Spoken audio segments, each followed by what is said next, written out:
Assalamualaikum warahmatullahi wabarakatuh. Halo semuanya, pada kesempatan kali ini aku akan menjelaskan mengenai dua hal, yaitu periperal pada PC dan bahasa pemrograman.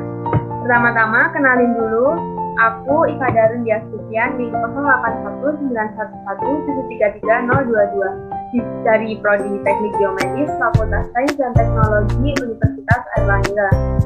Video ini aku buat untuk memenuhi tugas UTS mata kuliah pemrograman komputer dengan dosen pengampu Bapak Dr. Husnul Ais STMSI.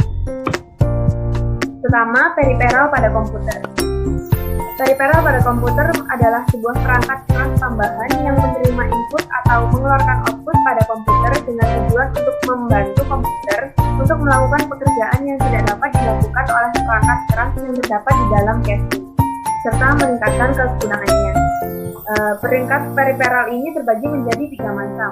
Pertama, perangkat periperal input, periperal system, dan periperal output. Periperal input merupakan alat yang digunakan untuk menerima input dari luar sistem, dapat berupa signal input atau maintenance input. Beberapa contoh periperal input antara lain adalah keyboard, mouse, dan webcam. Keyboard merupakan sebuah perangkat keras pada komputer yang berfungsi sebagai alat untuk input data yang berupa huruf, angka, maupun simbol, serta sebagai media bagi user untuk melakukan perintah-perintah lainnya yang diperlukan, seperti menyimpan file dan membuka file. Selanjutnya ada mouse. Fungsi mouse pada komputer adalah untuk mengatur pergerakan kursor secara cepat. Selain itu juga untuk memberikan suatu perintah dengan hanya menekan tombol pada mouse komputer. Webcam. Web kamera merupakan perangkat yang berupa sebuah kamera digital yang dihubungkan ke komputer atau laptop. Layaknya kamera pada umumnya, sebuah webcam dapat mengirimkan gambar-gambar secara live dari manapun ia berada ke seluruh penjuru dunia dengan bantuan internet. Selanjutnya, periperal system. Periperal system ini merupakan hardware yang terdapat pada sebuah komputer untuk memproses masukan dari pengguna. Beberapa contohnya adalah motherboard, prosesor, RAM, hard disk. Pertama, motherboard. Motherboard adalah sebuah papan induk yang mampu menghubungkan berbagai komponen yang dapat saling berkomunikasi satu sama lain. Fungsi dari motherboard antara lain sebagai tempat berbagai komponen input dan output, sebagai tempat slot dan port yang dipergunakan untuk periperal lain, mengatur komunikasi antar komponen satu sama lain, mengatur BIOS yang terdapat pada ROM. Komponen dalam motherboard antara lain ada soket atau slot prosesor, south bridge and north bridge, di mana north bridge adalah sebuah chip yang posisinya terdekat dengan prosesor. Fungsinya adalah menjembatani arus data pada prosesor, RAM, SSD, dan ADC. South bridge adalah chip yang posisinya sedikit jauh dari prosesor yang memiliki kendali penuh atas perangkat. Selanjutnya ada CMOS, ada primary and secondary IDE interface. Selanjutnya ada konektor SATA, terus ada basic input output system, dan terakhir ada konektor power supply. Motherboard dibuat dengan berbagai jenis, ukuran, bentuk, dan teknologi yang ada. Terdapat 2 jenis motherboard, yaitu motherboard on-board dan motherboard on-board. Motherboard on-board itu kelebihannya adalah terdapat hardware yang terintegrasi, harganya lebih murah, tidak perlu memasang sendiri. Sedangkan kelebihan dari motherboard non-board dapat dimodifikasi, spesifikasinya bervariasi tergantung bagaimana kita memasangnya, kita dapat mengganti hardware-nya. Selanjutnya ada prosesor. Prosesor merupakan otak dari komputer yang memiliki tugas untuk memproses dan mengontrol sistem yang ada pada komputer. Prosesor sendiri terdiri dari 3 bagian utama, yaitu control unit yang berperan untuk mengatur lalu lintas data seperti input dan output. Ada arithmetic dan logical unit, berfungsi melakukan perhitungan matematika sesuai instruksi. Yang terakhir ada register, yang merupakan media penyimpanan kecil yang memiliki kecepatan akses cukup tinggi. Ketika data sedang diproses, tingkat kecepatannya bergantung pada prosesor yang dimiliki. Prosesor memiliki dua jenis yang secara umum sering digunakan untuk meningkatkan kinerja PC, yaitu ada Intel dan AMD. Kelebihan dari Intel adalah tidak mudah panas karena telah dirancang untuk mengatur temperatur pada komputer. Intel tidak mengeluarkan suara yang berlebihan saat bekerja. Dalam segi multimedia, Intel lebih bagus karena proses renderingnya tidak memakan waktu yang lama dan kualitasnya bagus. Intel juga namanya lebih dikenal di pasaran. Sedangkan kelebihan dari AMD adalah harganya lebih murah. Hal ini dikarenakan namanya belum begitu dikenal di kalangan dunia. AMD ini sangat cocok digunakan untuk seorang gamer. Dalam segi grafis, AMD lebih unggul daripada Intel. AMD juga dapat mendeteksi malware atau virus. Selanjutnya ada RAM. Random Access Memory merupakan sebuah komponen yang terdapat pada komputer atau gadget dengan fungsi untuk menyelesaikan instruksi-instruksi yang diberikan dari perangkat input secara acak dan cepat. Fungsi lainnya adalah sebagai media penyimpanan sementara. Semakin besar RAM yang dimiliki oleh perangkat komputer atau gadget, maka kecepatan pengoperasiannya perangkat tersebut akan semakin bertambah. Berikut merupakan beberapa tipe RAM yang digunakan secara meluas di tahun peluncurannya. Ada eDRAM, ada RDRAM, SDRAM, dan DDR-RAM. Jenis RAM yang sering digunakan pada saat ini adalah DDR. DDR sendiri pada saat ini sudah terdapat DDR1, DDR2, DDR3, dan DDR4.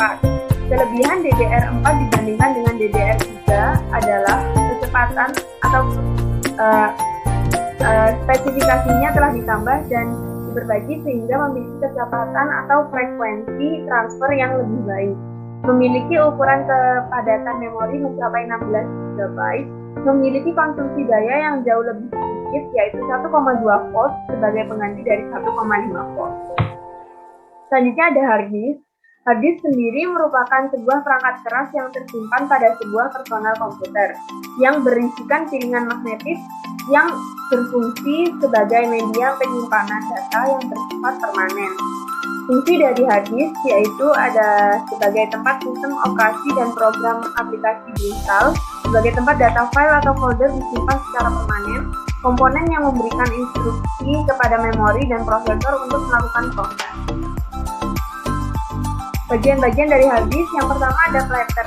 Platter ini dibuat dari bahan aluminium atau sejenis kaca atau keramik yang dilapisi oleh bahan magnetis. Selanjutnya ada spindle yang merupakan komponen yang berfungsi untuk menahan platter supaya tetap berada pada posisinya saat berputar. Selanjutnya ada read atau write head yang merupakan komponen utama yang berfungsi untuk membaca, menulis, dan menghapus data pada platter. Selanjutnya ada read actuator yang berperan sebagai lengan pada piringan hitam untuk menyesuaikan posisi head dengan posisi data yang akan diproses. Selanjutnya ada ribbon cable, sebuah kabel lebar yang berbentuk pita berwarna orange yang berfungsi untuk menghubungkan antara head dan logic head sebagai media transfer data. Logic board merupakan papan komponen elektronika yang terdapat di bagian luar hard disk. Jumper terdapat di bagian belakang hard disk yang berfungsi untuk mengatur kondisi hard disk pada BIOS. Konektor power merupakan soket konektor ini yang berkapasitas 5 volt dengan 4 pin yang menghubungkan antara konektor power supply dan ke hard disk. Dalam dunia komputer sendiri terkenal dua jenis hard disk, yaitu hard disk internal dan hard disk eksternal. Kelebihan dari hard disk internal adalah harganya cenderung murah karena telah menyatu dengan komputer. Hard disk internal juga lebih cepat mengelola data, tidak mudah rusak, lebih tahan terhadap virus atau malware. Sedangkan hard disk eksternal kelebihannya adalah dapat dibawa kemana-mana dan digunakan secara praktis. Kapasitasnya juga cenderung besar. Selanjutnya ada peripheral output. Peripheral output merupakan komponen komputer yang berfungsi menghasilkan informasi yang diperoleh dari hasil proses dari peralatan proses komputer. Beberapa contohnya adalah printer, monitor, dan speaker. Printer merupakan peralatan output pada komputer yang berfungsi mencetak hasil dari proses komputer ke dalam media kertas. Berikut ada beberapa jenis printer komputer. Yang pertama adalah printer inkjet. Printer inkjet merupakan perangkat printer yang menggunakan tinta cair sebagai berbagai warna. Printer ini biasa digunakan untuk mencetak dokumen berupa teks, serta gambar, dan warnanya beragam. Contohnya adalah Canon sama Epson. Selanjutnya ada printer laserjet, merupakan printer yang menggunakan tinta serbuk yang hanya bisa mencetak dokumen dengan satu warna. Printer ini hampir sama dengan mesin fotokopi dan pengoperasiannya pun lebih mudah dan cepat. Terakhir ada printer dot matrix, merupakan printer dengan tinta cetak kertas karbon. Biasanya printer dot matrix dipasang di supermarket atau minimarket untuk mencetak struk hasil pemberian. Monitor. Secara umum, monitor berfungsi untuk mengubah sinyal video dari PC yang masih berupa sinyal digital menjadi sinyal analog, yang selanjutnya melalui beberapa proses sampai akhirnya dapat ditampilkan di layar monitor dan dapat kita lihat. Teknologi monitor dari tahun ke tahun mengalami perkembangan. Pertama ada CRT. CRT ini memiliki kelebihan warnanya lebih akurat dan tajam, resolusi monitor fleksibel, perawatannya mudah, jika rusak dapat diservis, bebas vertical, ghosting, dan viewing angle, harganya lebih murah. Sedangkan LCD memiliki kelebihan kualitas gambar yang lebih jernih dan tajam. Sinar yang dipancarkan oleh LCD tidak melelahkan mata, konsumsi listrik lebih hemat, dimensi yang tipis dan ringan. Selanjutnya ada LED. Kelebihannya adalah konsumsi listrik yang lebih hemat dibandingkan dengan LCD. Kontras gambar yang sangat tajam hingga jutaan piksel, usia pemakaian LED lebih panjang juga. Dimensi monitor yang sangat tipis, pencahayaannya lebih baik dibandingkan dengan LCD. Selanjutnya ada monitor plasma, bentuknya ramping dan cantik, menghasilkan rasio kontras yang lebih tinggi, sudut pandangnya lebih luas dibandingkan dengan LCD. Hampir tidak terdapat pengkaburan pada gambar serta memiliki respon yang cepat untuk gambar yang bergerak. Selanjutnya ada speaker. Speaker merupakan peripheral output pada komputer yang berfungsi untuk mengeluarkan output berupa suara.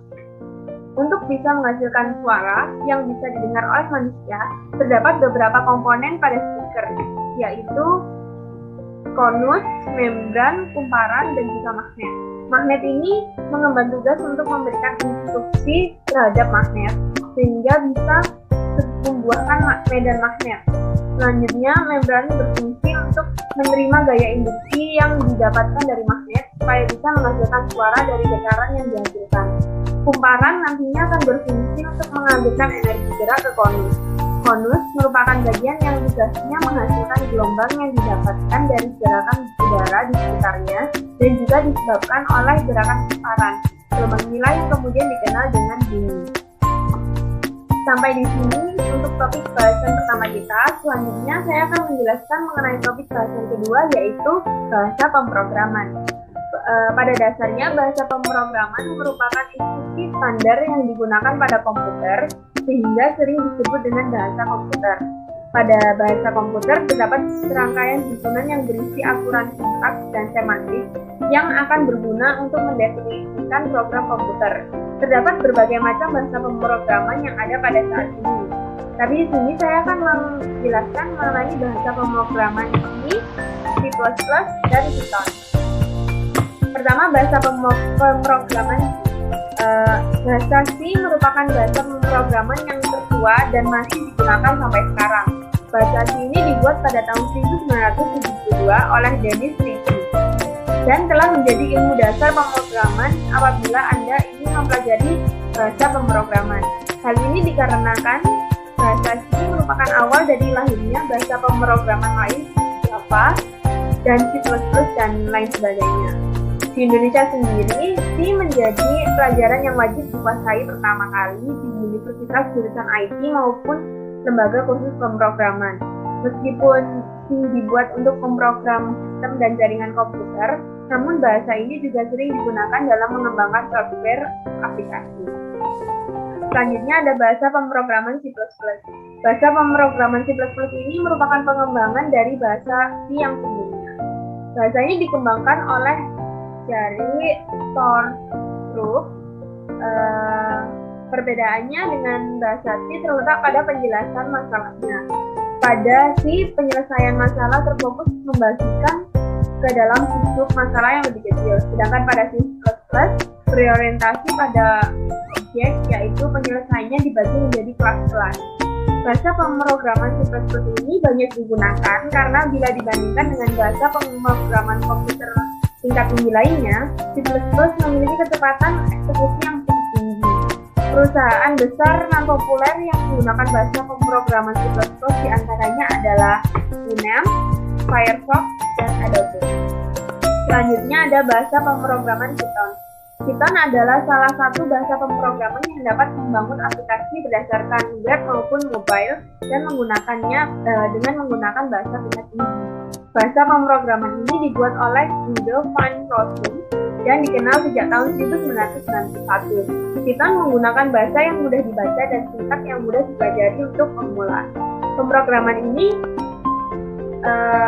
secara umum, bahasa pemrograman ini dipakai dalam mengembangkan website, pengembangan software, matematika, dan sistem scripting.